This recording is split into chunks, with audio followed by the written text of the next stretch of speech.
In the Victorian era of London, refined gentle ladies occupied their days with delicate embroidery, elegant social gatherings, and the restrained trivialities of conventional high society. Yet Mary Kingsley cast aside all worldly restraint, packed her bulky luggage, and stepped alone into the deadly dense jungles of West Africa. Clad in her strict formal Victorian long dresses, she dared to undertake the wildest of adventures, locking gazes with massive crocodiles amid murky swamp mud. Tonight, accompanied by the soft flickering glow of the hearth fire, let us embark on the fantastical journey of this unruly free-spirited soul. She was once confined and trapped within the endless trivial chores of domestic life, not breathing the air of true freedom for the first time until she turned 30. Mary Kingsley, an extraordinary independent woman who dismantled fear with warm good humor and stood firm against deep-rooted prejudice with unshakable calm. To her eyes, Africa was never portrayed as a savage, desolate wasteland, but as a vibrant spiritual movement of living, breathing life resonating with natural rhythm. On this quiet, deep night, let us listen closely to this old wilderness tale about breaking free from bondage and searching for one's true self.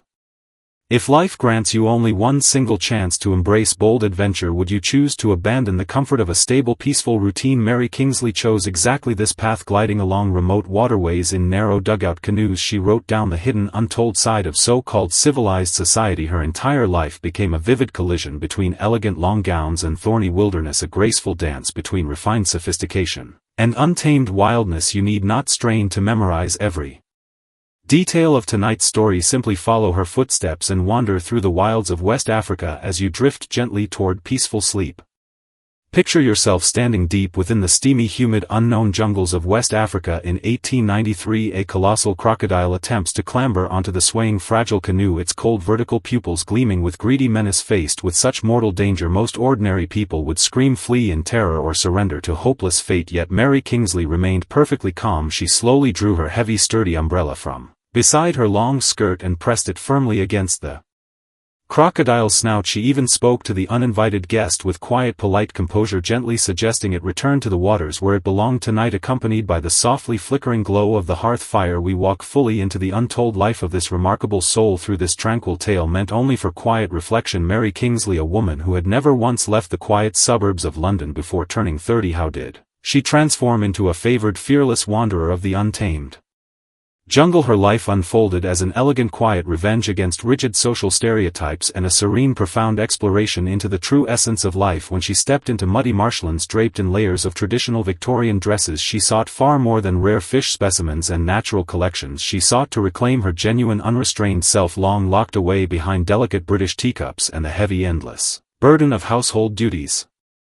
One quiet early morning in the year Mary Kingsley turned 30, her familiar world suddenly emptied into profound, lonely silence. Her parents, who she had devoted her entire life to caring for, passed away one after another within only a few short months, leaving her with barely enough inheritance to survive and nothing more than the endless grey, rainy days of London stretching endlessly ahead. For most women of that era, such loss usually marked the opening chapter to a lonely old age or a lifetime of relying on the reluctant charity of distant relatives. Yet Mary pushed open her dust-covered window and gazed toward the dark, shadowed regions marked on the map, lands her father had spoken of repeatedly throughout her youth. Without hesitation, she purchased a one-way ticket bound for the west coast of Africa. She traveled with no accompanying servants, no husband beside her, and no carefully planned expedition route. Neighbors whispered behind her back, murmuring that Miss Kingsley must have lost her senses or set out on a reckless journey destined for self-destruction. Yet the moment she stepped onto the ship's deck, Mary felt the tight, restrictive corset that had confined her spirit for 30 years loosen at last, allowing her to breathe freely for the very first time. Carrying her father's unfinished academic research aspirations and an almost innocent curiosity toward the unknown world, she sailed toward a coastline notorious for its terrifyingly high mortality rate. People of that age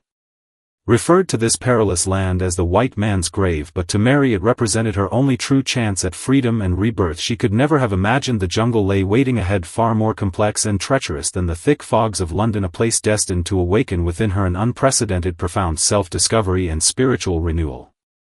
If you had chanced upon Mary Kingsley wandering through the swampy marshlands of Gabon, you would have found the scene strikingly surreal and utterly absurd. Even amid sweltering 40-degree heat, thick clouds of biting mosquitoes, and suffocating humid air, she stubbornly maintained her full formal attire, clad in heavy black wool and long dresses with high necklines, tightly fastened cuffs, and a neat small round hat proper enough for any London social gathering. This seemingly rigid adherence to Victorian dress codes concealed Mary's most secret protective armor and quiet survival wisdom. On one occasion she accidentally stumbled into a hidden primitive trap lined with sharp wooden stakes like hardened spears, yet the layered structure of her full skirt miraculously blocked the pointed shafts, saving her from fatal injury. She wrote light-heartedly in her diary, with typical British good humor, giving thanks to the cumbersome elaborate fashions of her time, crediting those restrictive feminine garments with saving her life. She hired local Fang tribe guides, a fierce powerful tribe rumored and feared across Europe as ruthless cannibals. Unlike the male explorers of her time who brandished firearms to intimidate native tribes, Mary earned sincere respect through fair honest trade, unwavering calm and genuine mutual understanding. She soon realized that when approaching indigenous communities as a humble merchant rather than an arrogant conqueror, all legendary hostility and suspicion melted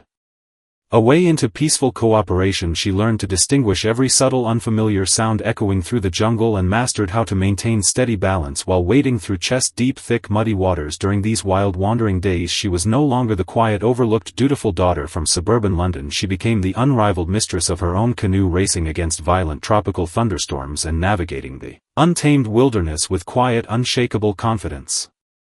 Mary Kingsley's observations of Africa carried a remarkable clarity, calm insight and depth, far ahead of her time. In an era swept up by surging imperialist sentiment, European explorers and colonizers often hid greedy plunder behind the noble pretense of civilizing savage lands, yet Mary perceived sharply and honestly that African societies possessed their own complete legal system, sophisticated social logic, and well-established cultural structures. She would sit quietly beside crackling tribal campfires, listening patiently to village elders recount ancient animist beliefs and ancestral legends, while meticulously recording the habits, characteristics and traits of every fish species and jungle creature she encountered. She firmly opposed the forced imposition of European religious doctrine to erase traditional indigenous customs, viewing such arrogance as a cruel violation of precious cultural diversity. Her independent, fearless opinions brought her cold rejection from mainstream society. Upon her return to London, with many politicians even condemning her as a traitor to her own heritage, yet during countless long solitary African nights she had witnessed the radiant brightness of human virtue shining vividly amid the most primitive untamed surroundings. She saw the quiet dignity of Fang warriors facing mortal danger and the unbreakable resilience of African women enduring relentless hardship and pressure. These genuine heartfelt scenes flowed back to stubborn traditional London. Through her pen filled with gentle British wit and thoughtful reflection, she sought tirelessly to teach the world that Africa was no overgrown wasteland waiting to be trimmed and controlled by outsiders, but a living, breathing forest with its own inherent rhythm, dignity and right to exist. Her profound compassion arose not from condescending charity from a privileged distance, but from a deep spiritual resonance shared by two souls both once confined, restrained and longing for true freedom. When Mary finally returned to London laden with rare natural specimens and diaries filled with countless detailed notes, she instantly became a sensational celebrity across the nation. Crowds flocked eagerly to attend her public lectures, hungry for thrilling blood-soaked tales of daring adventure. Yet Mary always spoke of her experiences with quiet understatement, casually recounting how she had chased away aggressive crocodiles with her long-handled umbrella or protected her precious tea caddy. Amid raging tropical storms she disliked being molded into a heroic icon, preferring simply to describe herself as a fortunate ordinary traveler. Yet the dazzling spotlight of fame and public admiration could never fill the quiet emptiness lingering deep within her soul. Late at night her mind would drift back effortlessly to the unforgettable scent of the African jungle, a rich heady blend of decaying fallen leaves, fresh blooming wildflowers and a faint sharp tang of raw wilderness. She could no longer adapt to London's hollow polite formalities, narrow-minded social circles and rigid constrained way of life. When the Second Boer War broke out, Mary once again chose to set out without hesitation, this time journeying to medical outposts in South Africa. Overwhelmed with wounded dying soldiers, she abandoned her peaceful comfortable life as a celebrated writer, laid aside her elegant formal gowns and donned a nurse's uniform, moving tirelessly amid foul odors, suffering sickness and the constant shadow of death. When asked why she risked her life to care for gravely wounded dying soldiers, she only responded with a soft, quiet, gentle smile. Perhaps for Mary Kingsley, as long as she could keep sailing along the endless flowing river of life, even if the final destination led to death, it was infinitely preferable to withering away slowly, trapped safely upon the quiet shore.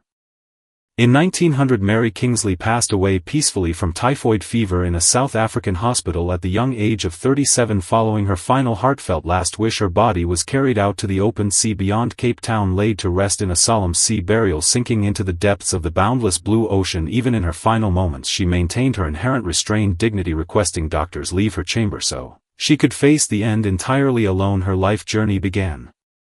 Within the narrow quiet confines of a London study, bloomed fully amid the vast untamed wilderness of primitive jungles, and finally sank into the eternal quiet rhythm of ocean waves. She left behind no vast wealth or grand estate, yet gifted future generations with the inspiring image of an alternative way to live bravely, freely and authentically. She taught us that no matter how heavy and restrictive the hemline of reality may weigh upon us, the soul will always find its own quiet path to wade through hardship, break free and journey onward. Now the hearth fire softens into gentle embers, the night outside deepens into profound stillness, a shade of dark natural green reminiscent of the jungle Mary knew so well. You need not dwell on tedious social rules or trivial worries of tomorrow. Let this story drift around you like a soft gentle breeze. May the calm gentle strength of her spirit stay beside you, allowing you to fall into serene, peaceful slumber just as Mary rested quietly beneath the jungle night in that boundless free realm illuminated only by starlight, untouched by worldly prejudice. May you find perfect rest, sweet dreams and tranquil peace.